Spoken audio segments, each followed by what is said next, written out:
সুপ্রিয় দর্শক, আমরা এখন আছি সমুদ্রপৃষ্ঠ থেকে প্রায় ২৫০০ ফুট উঁচুতে অবস্থিত বান্দরবান জেলার অন্যতম সুন্দর একটি স্থান ডিম পাহাড়ে।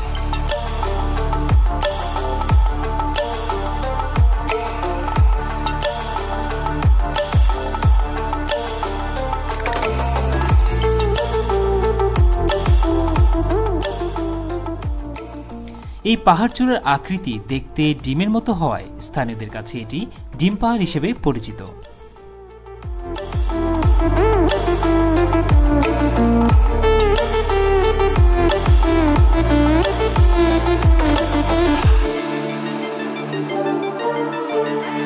তো আমরা এখন থানচি বাজারে আছি, আর থানচি বাজার থেকে আমরা এখন রওনা দিব হচ্ছে আলীকদমের উদ্দেশ্যে। এখান থেকে আমাদের কতক্ষণ লাগবে? দাদা 1 ঘন্টা লাগবে, কোনো জায়গায় না দাঁড়ালে 1 ঘন্টা লাগবে। আচ্ছা, কোনো জায়গায় যদি না দাঁড়ায় তাহলে 1 ঘন্টা লাগবে আলীকদম পর্যন্ত। তো যেহেতু আমরা ডিম পাহাড়ে থামবো, সেক্ষেত্রে আমাদের 1.5 ঘন্টার মতো লাগতে পারে। বলবেন? কি বলবো, আর খুব ভালো থাকবেন। হ্যাঁ, আবার হয়তো অন্য কোনো ট্যুরে দেখা হবে। এখান থেকে আমরা অনেক অনেক ভালো একটা মোমেন্ট কাটলো গত 3-4 দিন ধরে। আসলে দাদা, আপনি যেভাবে আমাদেরকে গাইড করে নিয়ে গেছেন, আপনার কথাবার্তা, আচার ব্যবহার সব কিছুতে আসলেই অসম্ভব। মানে আমি খুবই ভালো লাগছে আমার যে দাদার মতো এরকম একজন মানুষ পেলাম।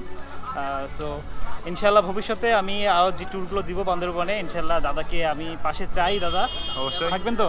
অবশ্যই। আচ্ছা, ঠিক আছে দাদা, ইনশাল্লাহ আবারও দেখা হবে, আমি আবারও আসবো বান্দরবান। দাদা ভালো থাকবেন, দোয়া করবেন। হ্যাঁ, ওকে, বাই।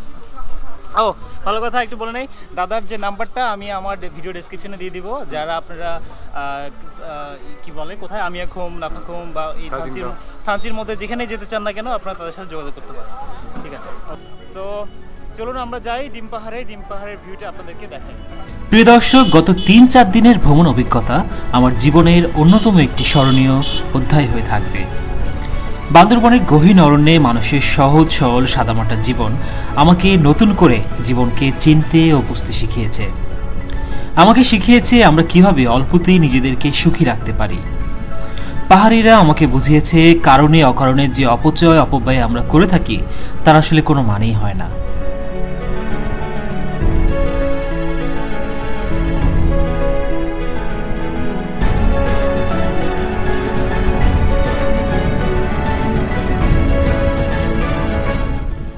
প্রিয় দর্শক, ডিম পাহাড় যেতে যেতে বলে নেই, তাজিংডং ভ্রমণ শেষ করে গতকাল রাতেই আমরা শেরকরপাড়া থেকে কাইতনপাড়া হয়ে 13 কিলোমিটার সড়ক দিয়ে পৌঁছে যাই থানচি। রাতে আমরা থানচির এই হোটেলেতে ছিলাম। মোটামুটি 1000 টাকার মধ্যে বেশ ভালো মানের একটি হোটেল এই হোটেলটি।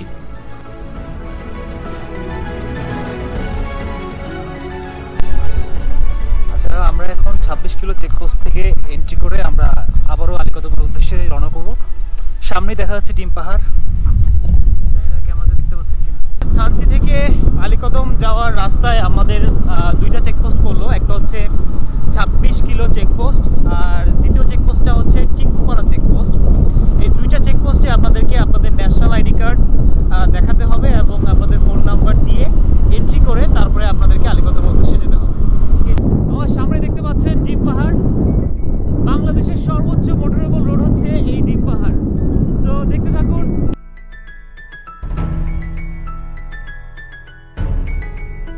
অসম্ভব দুর্গম এই পাহাড়ে বাংলাদেশ সেনাবাহিনী প্রায় 1 যুগ অক্লান্ত পরিশ্রম করে তৈরি করেছে দক্ষিণ এশিয়ার দ্বিতীয় সর্বোচ্চ এই সড়ক। প্রায় 35 কিলোমিটার দীর্ঘ এই সড়ক বান্দরবানের থানচি থেকে আলীকদম হয়ে চলে গেছে দেশের আরেক পর্যটন নগরী কক্সবাজারে।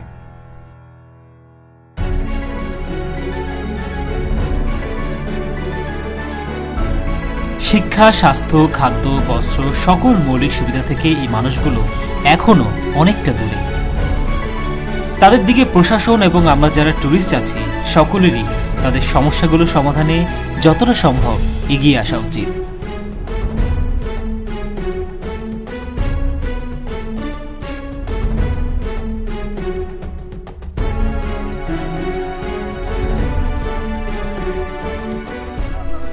সেনাবাহিনীর একটা ক্যাম্প আছে এখানে সামনেই, আর চারপাশের ভিউটা দেখাতে পারছি না আপনাদেরকে, তবে ড্রোন ফুটেজের মাধ্যমে ভিউটা আপনাদেরকে দেখাতে পারবো।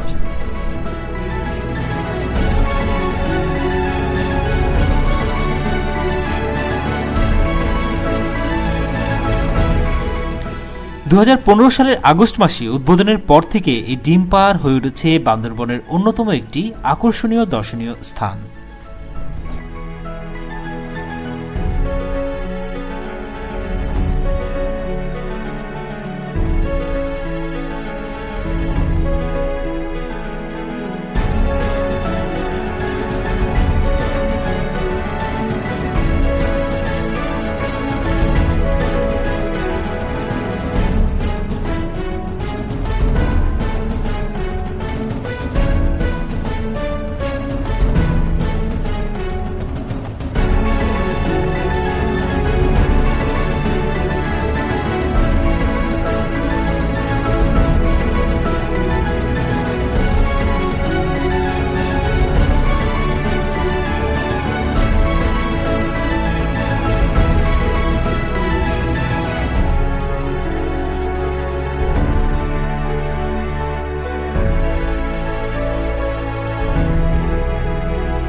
বান্দরবনের থানচি আলেকদমের কাছাকাছি মিয়ানমারের চীন প্রদেশের রাজধানী শহর হাকা। আর এই হাকা শহরের উচ্চতা প্রায় 6000 ফুট। আর এই হাকা শহরেই রয়েছে দক্ষিণ এশিয়ার সবচেয়ে উঁচু সড়ক।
প্রিয় দর্শক, ডিম পাহাড় নিয়ে কথা বলতে গেলে অবশ্যই স্মরণ করতে হবে 3 জন বীরের কথা।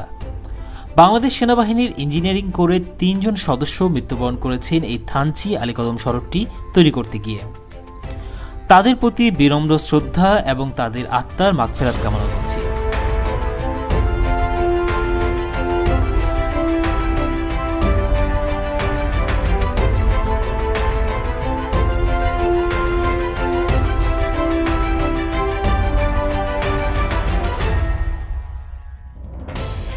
সেই সাথে পাহাড়, প্রকৃতি আর সুন্দর কিছু স্মৃতি নিয়ে ফিরে যাচ্ছি প্রাণের শহর, জীবন জীবিকার শহর রাজধানী ঢাকাতে। তবে কথা দিচ্ছি আবারও অল্প কিছুদিনের মধ্যেই ফিরে আসব বৈচিত্র্যময় আর সবুজে শ্যামলে ঘেরা এই পাহাড়ের বুকে। প্রিয় দর্শক, দেখা হবে অন্য কোনো অরণ্য অভিযানে। সে পর্যন্ত সকলে ভালো থাকবেন, সুস্থ থাকবেন। আল্লাহ হাফেজ।